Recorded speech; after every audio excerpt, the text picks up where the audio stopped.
네, 여러분 살다 보면 감당하기 어려운 일을 마주할 때가 있습니다. 정말 잠도 자지 못할 만큼 불안하고 힘든 시간들을 보낼 때도 있습니다. 대부분 두려움의 크기는 환경이 얼마나 큰가 보다는 그 환경을 대하는 마음에서 올 때가 더 큰 것 같아요. 혹시 여러분 이런 경험들이 있는지 모르겠습니다. 우편함을 열 때마다 두려움을 느끼는 경우 혹시 있으세요? 처음 들어요? 처음 왔을 때 그랬어요? 아하, 그 두려움, 글을 몰라서 그 정도 수준 얘기하는 게 아닌데 이게 지금 네, 그 우편함이 뭐라고 생각보다 많은 분들이 그런 경험을 가지고 살아갑니다. 예를 들면 비자를 신청했는데 일이 잘 진행이 되지 않잖아요. 그럼 매번 다른 서류를 요구하고 또 요구하고 그걸 준비해야 되는데 그게 쉽지 않을 때가 참 많아요. 그때부터 관청 비슷한 곳에서 오는 편지 같은 느낌만 있어도 그 편지를 여는 순간부터 두려움이 생기고 우편함을 열기가 힘들어지기도 합니다. 경제적인 어려움이 있을 때가 있습니다. 해결해야 될 일들이 있을 때도 있어요. 이 해결이 잘 안 되는데 그 해결되는 이 과정이 굉장히 힘들거나 아니면 금전적인 것들을 요구할 때도 마찬가지입니다. 그때도 왜 그렇게 우편함을 여는 게 무서운지 모릅니다. 제가 이 우편함이라는 사소한 이야기, 정말 사소한 이야기잖아요.로 이 두려움에 대한 이야기를 시작한 것은 저도 그런 경험을 가지고 있을 뿐만 아니라요, 우리가 그만큼 정말 작은 것에서부터 두려움을 느끼고 때에 따라서는 그 두려움이 상상보다 훨씬 더 커지는 것을 많은 사람들이 경험하고 있다는 것을 말하고 싶어서입니다. 우리 인간이 얼마나 나약한가 하는 것도 한번 두려움에 휩싸여 보면 잘 알 수 있습니다. 정말 한번 두려움에 휩싸여 보면 인간적인 존엄마저도 무너지는 것을 우리가 느끼게 됩니다. 요즘 공황장애 앓으시는 분들이 굉장히 많습니다. 그분들도 다 두려움, 죽음에 대한 두려움이 신체적으로까지 느껴지는 상태를 말하는 거잖아요. 정도의 차이가 있긴 하지만 인간은 누구나 두려움을 가지고 살아가고 있고 그 두려움이 커지는 시대를 우리는 살고 있는 것은 분명한 것 같습니다. 오늘 본문도 두려움에 대한 이야기입니다. 본문은 우리가 아주 너무 잘 알고 있는 이야기죠. 예수를 믿든지 시간이 조금 지나면 누구나 알 수 있는 이야기입니다. 예수께서 바닷가에서 하나님 나라에 대해서 가르쳐 주셨습니다. 비유로 가르치셨는데 큰 무리가 모여드니까 사람들이 그 바닷가에 쭉 모이게 됐고요, 예수님은 배 위에서 그 무리들을 가르치셨습니다. 우리가 몇 주 동안 보아온 하나님 나라의 비유가 모두 다 이렇게 배 위에서 가르치신 말씀이었습니다. 이렇게 하루 종일 하나님 나라에 대해서 가르치셨으니 이제 해가 넘어가고 그리고 어둠이 깔렸습니다. 예수님은 제자들과 함께 갈릴리 바다를 가로질러서 저 건너편으로 가자고 제자들에게 말씀하셨어요. 제자들은 그 말씀을 듣자 예수님께서 말씀을 전하시던 그 배 그대로 그 예수님을 모시고 이제 갈릴리 바다를 건넜습니다. 이후부터는 우리가 너무 잘 알고 있는 내용이죠. 갈릴리 호수에 강풍이 불었고요, 파도가 너무 높아져서 배 안으로 물이 들어오기 시작했습니다. 아무리 퍼내도 조금 지나자 배 안에 물이 가득 찰 정도가 될 만큼 파도는 그칠 줄을 몰랐고요, 이 갈릴리 바다의 크기가 어느 정도였냐면 가로가 12km 정도고요, 세로가 약 21km 정도 돼요. 그러니까 작은 호수가 아니라는 거죠. 이 정도 되는 호수에서 갈릴리 바다를 지금 가로질러 가는 거란 말이에요. 이렇게 항해하다가 캄캄한 밤에 이런 자신들이 감당하기 어려운 강풍을 만나는 거라면 누구도 이런 자연 앞에서는 위기를 느끼고 두려울 수밖에 없는, 어떻게 해볼 수 없는 그런 상태를 맞이하게 될 것은 분명합니다. 그런 상황 속에서도 예수님은 주무시고 계시는 거예요. 그 예수님을 제자들이 두려움 가운데 이제 깨웠어요. 잠에서 깬 예수님은 먼저 바다와 바람을 꾸짖어서 그 바다와 바람을 잠잠케 하셨고, 이어서 제자들의 믿음 없음을 꾸짖으십니다. 여기까지가 우리가 읽었던 본문의 내용입니다. 너무 잘 알고 있는 내용이죠. 이제 이 본문을 통해서 우리에게 가르치시는 하나님의 말씀을 좀 들어보았으면 좋겠습니다. 갈릴리 바다에서 여러분 광풍이 부는 일은 그리 드문 일이 아니었습니다. 갈릴리 북서부 지방은 산악이 지형이 굉장히 심하기 때문에요, 저녁 때가 되면 산에서부터 시작해서 호수 방향으로 불어오는 북서풍이 늘 불었어요. 이 바람과 호수의 표면에 따뜻한 온도가 아직 남아있잖아요. 이것이 둘이 만나게 되면 심심치 않게 큰 파고가 일어나는 큰 바람을 일으키게 됩니다. 갈릴리에서 고기를 잡는 일이 생업이었던 제자들 몇몇은 그 위험을 아마 너무도 잘 알고 있었을 거예요. 그러니 지금 이 위급한 상황 속에서 잠을 주무시는 예수님이 이해가 되지 않는 것은 너무도 당연했을 겁니다. 그러면 한번 생각해 보겠습니다. 그 난리통에 예수님은 주무셨어요. 그 난리통에. 어떻게 하면 그런 상황에서도 주무실 수가 있지? 이 상황에 대한 의견은 분분해요. 어떤 학자들은 그런 상황에서 주무실 수는 없다, 그러니 예수님께서 제자들을 시험하시기 위해서 주무셨던 거다. 어떤 사람들은 주무시는 척했다라고 그렇게 표현하시는 분들도 있습니다. 어쨌든요, 시험을 위해서 예수님이 주무셨다는 거예요. 또 어떤 학자들은 예수님의 일정을 생각해 보면 얼마나 고단했는지 알 수 있다는 거예요. 우리와 똑같이 먹어야 하고 마셔야 하고 주무셔야 하고, 그리고 우리와 똑같이 인간의 몸으로 피곤을 느끼시는 그 예수님이 그때라도 평안하게 잠들 수밖에 없는 극도의 피곤한 상태였을 것이다 라고 그렇게 말하는 학자들도 있습니다. 여러분, 어느 쪽이 맞을까요? 어느 쪽이 맞을까요? 네? 네? 잘 안 들려요. 두 번째? 예. 저랑 같이 들으셨던 분들은 전부 두 번째, 그죠? 왜냐하면 저는 두 번째를 선호합니다. 뭐 이러면 어떻고 저러면 어떻겠습니까? 저는 피곤해서 그랬을 거라고 생각이 들어요. 왜 그렇게 생각하냐면 제 이야기를 좀 할게요. 저는 거의 정신력으로 버티며 살아가는 사람입니다. 플러스 영성. 예. 저 정도는 돼야 돼요, 믿음이. 안 그러면 전부 이 믿음 없는 자들아. 네. 제가 본문에다가는 뭐라고 썼냐면 영성과 정신력 이렇게 순서를 썼는데, 네, 이러면 또 여러분들이 아니라 그럴까봐. 진짜 24시간이 늘 모자랍니다. 자는 시간 외에는 그 자는 시간도 그렇게 길지 않습니다. 그 길지 않은 자는 시간 외에는 정말 다른 것 단 하나도 할 틈 없이 사역합니다. 저는 다른 것은 정말 하는 일이 단 한 개도 없습니다. 그래도 아무리 피곤해도 환경이 맞지 않으면 잠을 잘 못 자는 게 제 성격이에요. 까칠하다 그러고 뭐 더럽다 그러는데 맞습니다. 그래도 버팁니다. 예. 그렇게 피곤해도 제가 이제 비행기를 타잖아요. 비행기 안에서 한국을 가거나 좀 먼 거리를 가면 10시간에서 14시간까지 비행기를 탄단 말이에요, 요즘은. 그 14시간 동안도 저는 장거리 비행도 한숨도 잠을 자지 않아요. 딱 그 14시간이 꼿꼿이 앉아서 일하는 시간입니다, 저는요. 늘 그래요. 그래서 그 시간이 제게는 굉장히 소중하고 길고 집중할 수 있는 시간이 되기도 해요. 그런 제가 비행기 안에서 간혹 잘 때가 있습니다. 언제 자냐면 비전 트립을 갔다가 돌아오는 비행기 아니에요. 비전 트립을 갔다가 돌아오는. 그때 정말 저도 모르게 잠이 드는데 짧게 자면 한 2시간 자기도 하고, 제가 길게 비전 트립 갔다 오다 한 4시간을 잔 적도 있습니다. 긴장이 풀리고 사역의 피로감이 확 몰려오면서 정말 그 2시간 또는 4시간이 어떻게 지나갔는지 모르게 잠을 자게 되는데, 제가 그렇게 불편해서 잠을 자지 못하는 비행기 안에서도 그렇게 정말 시간 가는 줄 모르고 자게 되는 경험을 제가 딱 한 번 그때 유일하게 합니다. 예수님도 그러셨을 게 아닐까라는 생각이 그냥 들었어요. 더구나 오늘 말씀을 보니까 예수께서는 고물에 베개를 베고 주무셨다고 하잖아요. 고물은 배의 뒷부분을 얘기하는 거고요, 배의 앞부분은 이물이라고 해요. 그래서 배는 생긴 구조상 앞부분과 뒷부분, 고물과 이물은 가장 높은 위치에 있는 부분이어서 배가 침몰하지 않는 한은 물이 차지 않습니다. 게다가 예수님께서는 아예 베개를 베고 누우셨다라고 오늘 말씀의 기록을 아예 그렇게 해놓으신 것 보면 주무시기로 작정하셨다라고 생각하는 것이 맞겠죠.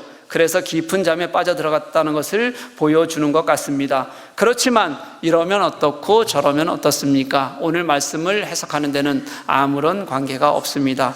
이제 중요한 것은 제자들의 반응이에요. 제자들은 이 상황이 되자 두려워졌어요. 38절 하반절 말씀을 보면 제자들이 깨우며 이르되 선생님이여 우리가 죽게 된 것을 돌보지 아니하시나이까. 그렇게 제자들이 예수님께 말합니다. 이것을 보면 제자들은 두려움 때문에 어쩔 줄 몰라 하는 것을 분명히 알 수가 있어요. 그들은 때로는 예수님 곁에 더 머물러 있었던 사람들이고 특별히 예수님을 더 경험하기도 했고요, 예수님께 또 따로 다시 말씀을 배우기도 했던 그런 사람들이에요. 그런데도 불구하고 그들은 지금 자신들을 둘러싼 광풍 앞에서 두려움에 질려서 아무것도 할 수 없는 그런 상황을 마주하고 있다는 겁니다. 그들의 마음을 조금만 더 들여다볼게요, 여러분. 그들이 느낀 두려움은 이유가 있는 것들이었어요. 그들은 숙련된 전문가들입니다. 배를 타는 한은요. 그들이 그렇게 크게 두려움을 느꼈다면 분명히 위험한 거예요. 괜히 엄살 피우는 거 아니라는 겁니다. 그래서 예수님께서 그렇게 태연하게 주무시는 것이 그들에게는 자신들의 안전을 소홀히 여기고 아무것도 배려하지 않는 모습으로 보였을 가능성이 컸다는 거예요. 그래서 예수님을 깨우면서 힐난하듯이 비난하듯이 묻는 겁니다. 어찌 우리가 죽게 된 것을 돌아보지 않으십니까? 그렇게 묻는 거예요. 제자들은 그렇게 물을 때 환경 앞에 이미 무너져가는 자신들의 모습을 보이고 있는 겁니다. 여러분, 우리도 이런 모습들이 우리들에게 있죠. 우리의 믿음이나 환경이 마음에 따라 달라지고 때로는 나약해지기도 하고 커지기도 하는 일들이 우리들에게도 늘 있습니다. 위기 상황이 되면 많은 사람들이 실족하게 됩니다. 그렇게 단단한 것 같았던 믿음의 사람도 갈릴리의 폭풍 같은 상황을 마주하게 되면 그 두려움이 가장 큰 것처럼 여겨지기도 합니다. 누구도 나는 그렇지 않다고 말하기가 아마 어려울 거예요. 이게 우리의 지금 모습이기도 합니다. 지금 여기 있는 교우들도 마찬가지로 우리가 얼마나 쉽게 무너지는지, 그렇게 쉽게 무너진다고 스스로 생각하지 않더라도 단단하게 서고 싶었던 내가 결국 그 폭풍 앞에서 얼마나 나약한 감정을 가지고 살아가는지는 우리가 아마 매일매일 우리도 경험하고 살아갈 것이라고 저는 그렇게 생각합니다. 그런데 여러분, 그렇게 어려움이 있고 아픔이 있고 힘든 그곳에서 예수님은 다시 시작하는 것을 오늘 말씀 속에서 우리들에게 보여주세요.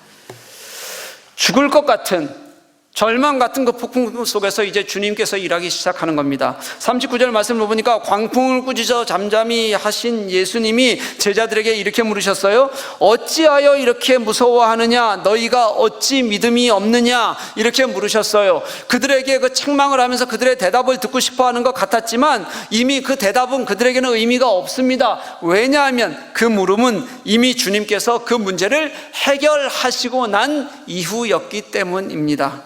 다시 말하면 그들의 믿음이 그들을 구원한 것이 아닙니다. 복음서를 읽다 보면 예수께서 병든 자들을 고치시고 나서 내 믿음이 너를 구원하였다 말씀하시는 장면이 여러 번 나오는데요, 그때는 예수님께서 그들의 믿음을 크게 보시고 축복하신 것이 맞아요. 그리고 그 믿음에 더해서 그 병사 고침에 더해서 죄사함과 구원까지도 선포하시는 예수님을 우리가 볼 수 있어요. 믿음은 모든 것을 이기는 능력이 분명합니다. 하지만 오늘 이 갈릴리에서의 위기에서 있었던 예수님은 제자들을 믿음 때문에 살리신 것이 아니셨어요. 좀 더 간단하게 말하면 그들은 그냥 예수님이 거기 계시기 때문에 살았던 거예요. 예수님이 거기 계시기 때문에. 그 광풍 속에서 한번 생각해 볼게요. 배가 부서졌어요. 그리고 물이 잠기기 시작해요. 예를 들어보는 거예요. 제자들은 다 죽어요. 근데 예수님은 죽으실 리가 없잖아요. 물을 걸으시는 분이시니까. 예수님만 그 광풍 속에서 능력이 있으시니 예수님만 아무런 것도 일어나지 않는다는 듯이 그냥 걸어서 살아나가는 그런 황당한 그림이 아니라면, 다 죽고 그런 그림이 아니라면 당연히 예수님이 계신 그 배는 어떻게 될 수밖에 없는 거예요? 안전하게 지켜질 수밖에 없는 겁니다. 다 사는 거예요. 제자들의 두려움과 믿음이 없음에도 불구하고요, 예수님은 폭풍을 제어하시고 그들의 삶을 지키셨어요. 어떻게 이런 일이 가능했어요? 그들이 누구 옆에 있었기 때문이죠? 주님 옆에 있었기 때문이에요. 문제는 그렇게 주님 옆에 있는 제자들이 내가 옆에 붙어 있는 것이, 그 예수님 옆에 붙어 있는 것이 자신들의 생명을 살리는 방법이라는 것을 몰랐다는 데에 있습니다. 그걸 모를 때 그들은 큰 풍랑 앞에서 무너지고 그리고 죽을 것 같은 그런 어려움을 경험하게 되는 겁니다. 사랑하는 교회 여러분, 저는 이 본문의 말씀에서 이 본문에 우리의 연약함을 보잖아요. 이렇게 세상에 쉽게 무너지는 우리들의 모습이 이것을 보면 보이잖아요. 그래도 이 본문 속에서 소망이 있는 걸 발견해요. 오늘 본문은 두려움에 쌓여있는 제자들의 믿음 없는 것을 유난히 도드라지게 보여주는 본문이에요. 일부러 그렇게 적었어요. 예수님께서도 그들에게 그렇게 책망하셨다는 것만 봐도 그들의 믿음 없는 것이 유난히 도드라지게 보이는 것이 맞아요, 여러분. 그런데 한번 생각해 보십시오. 그런 그들의 믿음 없음을 보여주는데 이 사건은 아이러니하게도 예수님에 대한 제자들의 전적인 의존을 보여주는 말씀이기도 하다는 것을 아십니까? 제자들은 두려운 나머지 열심히 물을 퍼냈을 거고요, 배가 제대로 향해야 할 모든 방법을 다 써봤을 거예요. 그런데 그들은 그렇게 그 물 앞에서 전문가들인 그들이 뭐는 안 해봤겠어요. 다 하고 났어요. 다 하고 났는데 다 해도 안 되니까 그들이 그 두려움 속에서 마지막 소망을 두었던 것이 누구였냐면 예수님이었다는 거예요.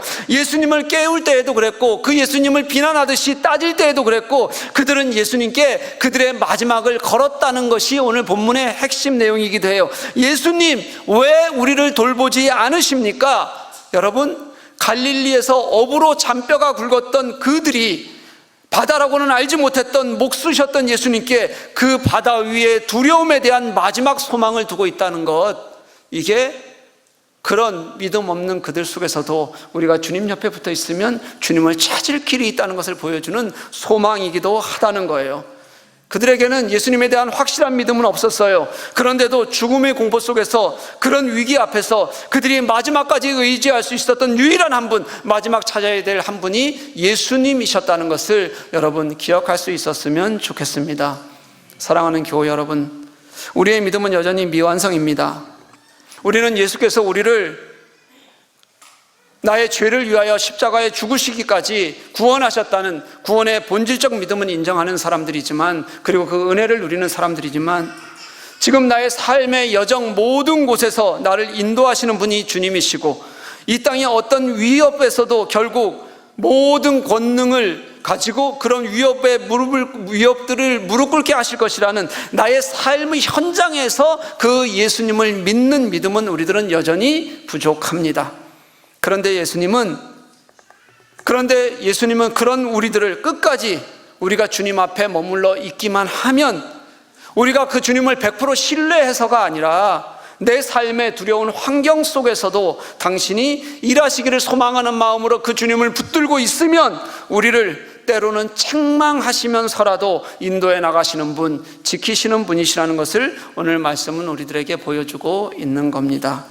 나의 완벽한 믿음 때문이 아니라 예수께서 이미 먼저 나의 고단한 삶을 아시고 붙들어 주셔서 나의 두려움 속에서 나의 피난처가 되시고 곤란 중에 만날 구원이 되시고 위로가 되시는 분이심을 우리들에게 가르쳐 주는 겁니다.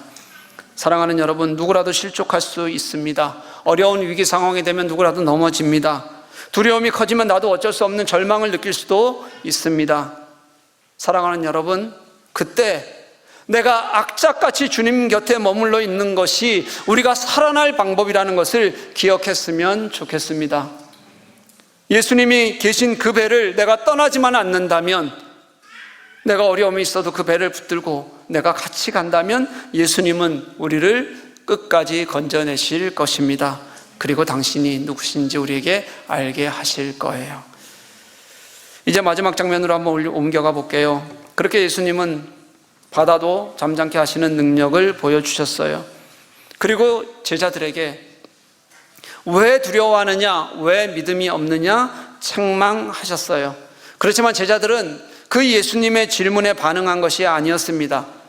그들은 그 예수님의 질문에 반응하기보다 그 예수께서 하신 일, 그들이 처음 예수님을 깨울 때까지만 해도 예수께서 무엇을 하실지 알지 모르고 있었어요. 몰랐어요. 그들은 마지막 소망을 걸기는 했지만 어떻게 일이 진행될지는 모르고 있는 상태였어요. 그런 그들 앞에서 바람과 바다마저도 잠잠케 하시는 예수님을 그들이 보게 된 거예요. 이 바람과 바다를 복종시키는 사건은 예수님이 단순히 능력이 있으시다는 것을 말씀하시려는 사건이 아니에요. 어떤 상황 속에서도 예수께서 우리의 진정한 구원자가 되신다는 신현적 사건, 하나님이 이 땅에 오셔서 우리의 구세주가 되셨다는 것을 보여주는 사건이 이 바다를 잠잠케 하시는 사건이었단 말이에요. 예수님은 구원의 하나님으로 우리 중에 계시는 것이지 우리의 필요의 하나님, 필요를 채우시는 하나님으로 우리 중에 계시는 것이 아니란 뜻이에요. 그걸 오늘 제자들은 바다를 잠잠케 하시는 예수님에게서 발견하게 됐어요. 2세기의 교부였던 터툴리안은 오늘 본문의 상황을 설명하면서 이렇게 얘기해요. 작은 배는 교회다. 그리고 파도는 박해와 유혹 속에 있는 우리들이다. 이렇게 얘기해요. 교회는 세상 한가운데서 늘 어려움을 겪는다는 거죠. 박해도 그때는 박해도 심했고 지금 우리는 수많은 유혹 속을 살아가고 있습니다. 그런데 여러분, 어떤 박해와 유혹이 있더라도 이 모든 것을 이길 힘이, 우리의 눈이 세상에 있는 것이 아니라 우리의 구원자이신 하나님을 향할 때 우리에게 소망이 있고 도우심이 있다는 것을 보여주는 거잖아요. 여러분, 하나님의 통치를 경험한다는 뜻입니다. 하나님이 지금 이곳에 있다는 것을 우리가 느낀다는 거예요. 우리는 세상 속에서 살아갈 때 때로는 절망과 그리고 시련에 무너지게 되면 주님이 안 계신다고 생각할 때가 참 많아요. 태풍 같은 것들이 우리를 흔들어대면 주님이 나와 함께 하시지 않는 것 같은 그런 절망을 느끼기도 해요. 그런데 오늘 말씀은 여러분, 그런 절망 속에서 제자들이 어떻게 역경을 이겨냈는지, 그들의 믿음이 어땠는지 아무런 대답도 주지 않아요, 여러분. 그 대신 결국 남는 것은 예수께서 그 자리에 계신다는 것, 그리고 내가 예수께서 있다는 것이 모든 문제의 해답이었다는 것을 오늘 말씀은 보여주고 있을 뿐입니다. 우리는 어떤가 한번 볼까요? 그동안 교회가 축복을 가르쳐 왔다고 했잖아요. 성공을 가르쳐 왔습니다. 축복과 성공, 높아지는 것을 가르쳐 왔다 보니까 신자들은 당연히 그게 좋은 것인 줄 여겼으니 불편하고 어려운 일들이 생기면 무조건 모조리 좌절하고 절망하는 것이 익숙해져 버렸습니다.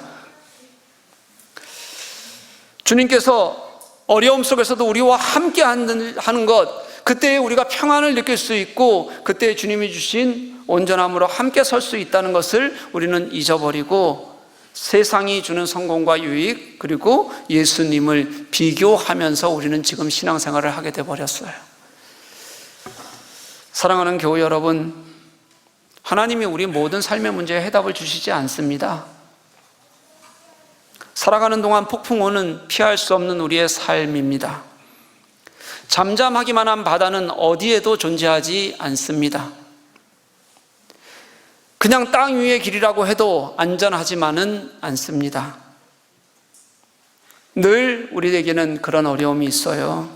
그런데 예수님은 그런 불안으로부터의 도피처가 아니에요. 그런 불안한 삶 속에서 만나게 되는 나의 주님이시고 나의 평안이 되시고 기쁨이 되시는 분이십니다. 당신 옆에 있으면 모든 것을 이기고 넘을 은혜를, 결국은 내가 그 자리에서 다시 일어날 힘을 주시는 분이 예수 그리스도라는 겁니다. 오늘 제자들은 처음에는 그렇게 파도로 인해서 두려워하는 마음을 가졌는데 이제 새로운 두려움을 느끼고 있습니다. 41절 말씀을 보면 그들이 심히 두려워했다 이렇게 말씀하시잖아요. 이 제자들이 이제 느끼는 두려움은 세상 속에서 느끼는 두려움이 아니라 예수 그리스도가 그들의 두려움이 되었습니다. 이 두려움은 세상이 말하는 공포가 아니라 이 세상의 어떤 두려움도 이기시는 하나님에 대한 경외심이 되었습니다. 그 하나님이 나와 함께 하실 때, 그 하나님이 나와 함께 하시는 경외심이 있으면 그가 모든 세상의 두려움도 이길 수 있다는 것을 아니까 그때부터는 세상의 두려움이 큰 두려움이 되지 않는 것, 그들은 그것을 오늘 말씀 속에서 보게 된 겁니다. 그 큰 것 같은 세상의 두려움이 그 세상의 모든 것을 이기시는 예수 그리스도를 확실히 보고 나니까 세상의 어려움은 작아지고, 그리고 주님 안에서 내가 무엇이든 그분과 함께 있으면 할 수 있겠구나 깨닫게 되고 느끼게 되는 은혜를 그들은 두려움이라는 마음으로 갖게 되는 겁니다. 사랑하는 교우 여러분, 그래서 오늘 말씀에서 우리들이 깨달아야 할 것은 예수 그리스도 한 분만으로 충분하다. 예수 그리스도 옆에 있는 것만으로도 내게는 가장 큰 은혜다라는 것을 깨닫는 여러분들이 될 수 있기를 간절히 소망합니다. 악착같이 주님 옆에 붙어 있으려고 좀 애를 좀 쓰십시오. 악착같이 주님과 함께 하는 길에 내가 서 있겠다고 여러분들 마음 쓰셨으면 좋겠습니다. 예수를 따른다는 것은 예수님이 사시던 그 2000년 전 시간에는 머리 둘 곳이 없는 한 청년을 제대로 먹지도 못하고 마시지도 못하면서 따르는 삶이었습니다. 예수님이 십자가에 죽으시고 부활하시고 승천하신 이후에는 그 예수님을 전파하기 위해서, 그 예수님을 믿기 위해서 생명을 내어놓고 십자가의 예수를 고백하는 것이 그를 따르는 삶이었습니다. 사랑하는 여러분, 신자들의 자리는 나의 인생의 굴곡 때문에 고민하고 두려워하는 것이 아니라 그 예수님을 보며 그 예수님과 함께 붙어 있으며 그분과 함께 할 때 내 안에서 역사하시고 나를 만들어 가시는 주님을 기뻐하는 것이 신자들의 삶입니다. 믿으십니까? 사랑하는 교우 여러분, 우리 모두 세상을 쫓다가 당하는, 세상을 쫓다가 경험하는 그런 당혹함과 두려움이 아니라 내가 주와 함께 있을 때, 주님 옆에 있을 때에 누리는 평안과 기쁨, 그 주님 한 분이 나의 소망이십니다. 내가 그분 곁에 붙어 있으면 주님께서 내 안에서 일하시고 역사하실 것입니다. 그 주님을 내 마음에 두고 중심에 두고 그 길을 함께 걸어가는, 그래서 악착같이 주님과 함께 서 있는 저와 여러분 될 수 있기를 주님의 이름으로 간절히 축복합니다.